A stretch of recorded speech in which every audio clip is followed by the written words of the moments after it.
Pemerintah dituntut untuk merapikan peraturan sehingga ada keseimbangan antara cinta Indonesia dan tuntutan menjadi warga dunia.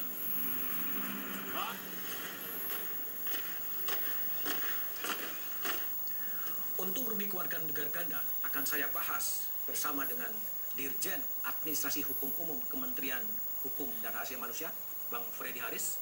Semalam, Bang Freddy. Selamat malam, Pak Budiman. Ada Mbak Ike Farida, bidang advokasi masyarakat perkawinan campuran Indonesia. Malam. Selamat malam. Mbak Ike. Selamat malam. Ada Guru Besar Hukum Universitas Indonesia, Profesor Hikmahanto Yono. Malam. Selamat malam. Saya ke Bang Freddy dulu. Kasus Gloria. Seakan-akan negara ada melodramatik, ada tensi, dikabarkan Gloria tidak boleh ikut paskibraka, kemudian diizinkan setelah Presiden Jokowi kemudian mengizinkan ikut pada sore hari. Apa yang sebenarnya terjadi dalam kasus Gloria? Iya.